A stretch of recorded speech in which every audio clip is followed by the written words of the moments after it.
Hello बच्चों, चलिए प्रश्न को देखते हैं। एक सामान्य पौधे की वृद्धि के लिए कौन से पोषक तत्व आवश्यक नहीं है? हमारे पास दिए हुए विकल्प हैं के, सी, एम जी, विकल्प B F E, Z N, M N, B, विकल्प C P B, N I, I, N A, B A, विकल्प D N G, F E, M O. प्रश्न की मुख्य अवधारणा है, मुख्य अवधारणा, इस प्रश्न की मुख्य अवधारणा है पादप पोषक तत्व। पादप पोषक तत्व, देखिए अगर बात की जाए पादप पोषक तत्व के विषय में, तो पादप पोषक तत्व क्या है? यह दो वर्गों में वर्गीकृत है। पहला आता है जिसे हम क्या कहते हैं? इसे हम कहते हैं, जो सबसे पहला होता है मैक्रोन्यूट्रिएंट्स, इसे हम कहते हैं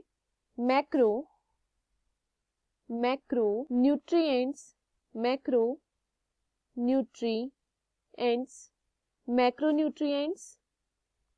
एवं दूसरा प्रकार इसका होता है, वह होता है माइक्रो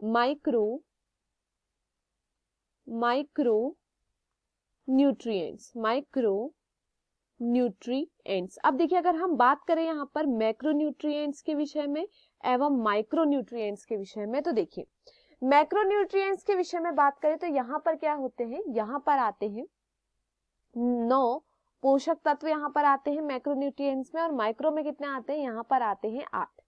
अब देखिए अगर हम यहाँ पर बात करें सर्वप्रथम मैक्रोन्यूट्रिएंट्स के विषय में, तो इन्हें और किस नाम से जाना जाता है? इन्हें जाना जाता है दीर्घ पोषक तत्व के नाम से भी जाना जाता है। मैक्रोन्यूट्रिएंट्स को दीर्घ पोषक तत्व के नाम से भी जाना जाता है, दीर्घ पोषक तत्व। अब देखिए अगर हम बात करें सर्वप्रथम दीर्घ पोषक तत्व के विषय में कि दीर्घ पोषक तत्व क्या होते हैं, तो देखिए दीर्घ पोषक तत्व जो होते हैं इनकी ज्यादा आवश्यकता होती है, इनकी क्या होती है? ज्यादा मात्रा में आवश्यकता होती है। दीर्घ पोषक तत्व की क्या होती है? ज्यादा मात्रा में आवश्यकता होती है, ज्यादा मात्रा में यहाँ पे इनकी क्या होती है? आवश्यकता होती है। वहीं अगर हम बात करें माइक्रोन्यूट्रिएंट्स यानी सूक्ष्म पोषक तत्व के विषय में, तो देखिए सूक्ष्म पोषक तत्व जो होते हैं इनकी क्या होती है? इनकी हमें ज्यादा मात्रा में आवश्यकता नहीं होती है, इनकी कम मात्रा में क्या होती है? कम मात्रा में इनकी आवश्यकता होती है। परंतु इसका अर्थ यह नहीं है कि यह ज्यादा पाए जाएंगे और यह कम, ऐसा नहीं होता। इनकी मात्रा में कमी होती है, लेकिन यह दोनों तत्व क्या होते हैं? समान रूप से आवश्यक होते हैं। यह दीर्घ पोषक तत्व तथा सूक्ष्म पोषक तत्व दोनों ही क्या होते हैं? समान क्या होते हैं? आवश्यक होते हैं, बस इनकी क्या होती है? मात्रा में फर्क देखा जाता है। अब देखिए अगर हम बात करें दीर्घ पोषक तत्व के विषय में, तो देखिए दीर्घ पोषक तत्व के अंदर क्या आते हैं? दीर्घ पोषक तत्व में आते हैं कार्बन, दीर्घ पोषक तत्व में आते हैं carbon, hydrogen, oxygen, nitrogen, carbon, hydrogen, oxygen, nitrogen, एवं यहाँ पर आता है हाइड्रोजन, एवं यहाँ पर आते हैं पोटेशियम, यहाँ पर आते हैं पोटेशियम, यहाँ पर आता है फॉस्फोरस, यहाँ पर आते हैं फॉस्फोरस, कैल्शियम एवं मैग्नीशियम एवं सल्फर। ये किस में आते हैं? यह आते हैं दीर्घ पोषक तत्व में। मैंने देखिए कहा था यहाँ पर ये कितने होते हैं? 9 होते हैं। 1 2 3 4 5 6 7 8 9। तो ये क्या है? ये दीर्घ पोषक तत्व के अंदर आते हैं। वहीं अगर हम बात करें सूक्ष्म पोषक तत्व के विषय में, तो सूक्ष्म पोषक तत्व में आते हैं, यहाँ पर सबसे पहले आता है मोलिब्डेनम, बोरॉन, जिंक, मैंगनीज, एवं यहाँ पर आते हैं कॉपर, निकिल,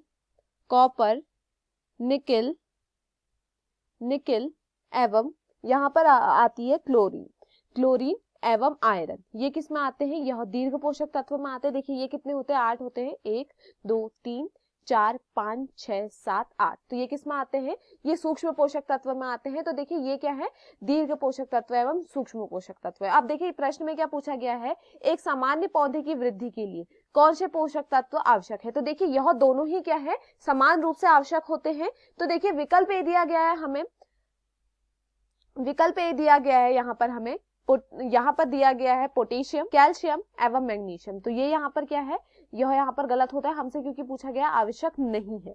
विकल्प बी दिया गया है आयरन, जिंक, मैंगनीज, बोरॉन, तो देखिए ये भी यहाँ पर क्या है, सही है। देखिए आयरन भी यहाँ पर देखने को मिल रहा है, यहाँ पर आयरन भी हमें देखने को मिल रहा है, जिंक भी हमें देखने को मिल रहा है, मैंगनीज भी हमें मिल रहा है एवं बोरॉन। ये किस में आते हैं, ये सूक्ष्म पोषक तत्व है, तो ये भी यहाँ पर गलत होता है।